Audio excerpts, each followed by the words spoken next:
Okay, so I'm going to show you guys my famous black bean recipe. My girl Brittany requested this. They had tried it a couple years ago and they really love my black beans. Everybody who tries these actually loves these, and I even make these for like events that I do too, and they're always really popular. It's simple to make and the flavors are so good. So tonight I'm actually starting with just like a dried black bean. You can do canned if that's what you have or that's what you can find. Doing dried, they do take a little bit longer, but not that much longer, and the flavor is super good. So in the pot, you're just gonna kind of double the amount of liquid for like beans you have in the pot. And I usually add water as I'm cooking just because the beans do absorb so much liquid. But you're basically gonna start with that, and then I'm gonna show you how I season them. Super good, super simple, definitely try this out.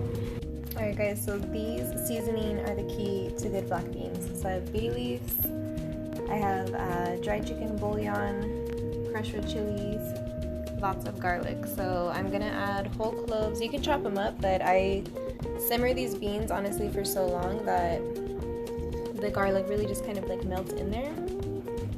You can see like how pretty is the color already. And I'm gonna add a large bay leaf.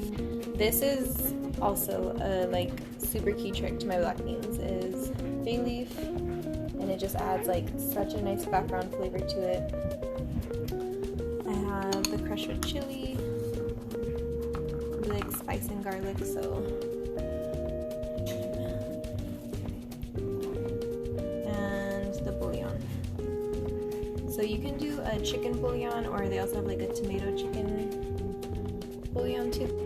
Okay, and that's pretty much it for seasoning. You're just gonna bring this to a boil, turn the heat down, and simmer it, I'd say for at least 45 minutes.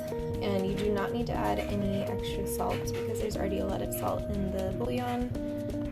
But you're gonna let all these beans just absorb a lot of that liquid, let all the spices and garlic just kind of like absorb in the beans, and cook until they're tender. Okay, I actually forgot guys, you're gonna put in half of an onion, and I just put it in whole like that, and again it'll kind of cook down, and it's so yummy to have like those big pieces of delicious melty onion in there. So let this cook, covered, let them do their thing. Good morning friends! Black beans are almost done. Yes, I started cooking these last night and it just got too late and I forgot how long these actually take. So it's not going to be 45 minutes, it's going to be closer to 1 to 2 hours, depending on if you soak these overnight, they will cook faster. If you're doing just completely dried beans, they're going to take closer to 2 hours. So mine definitely took about 2 hours to get tender. You can see this is the consistency you're wanting.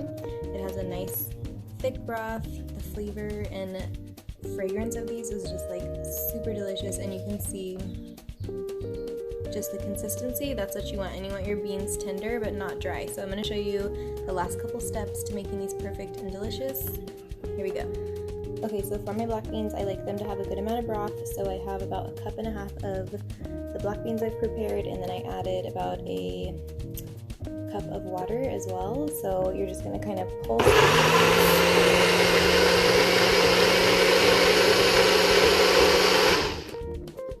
And it doesn't have to be super smooth, but basically you're just creating like more of a base. And you can see just the color change. It gets super creamy, really nice. And I'm going to mix those in with the rest of my beans. Okay, so next I've just chopped a handful of cilantro stems. And I'm just going to add that directly to the soup, and there's some leaves in there as well. I love cooking in cilantro stems. Don't throw those away. They have so much flavor and they're delicious in soups. I'm just going to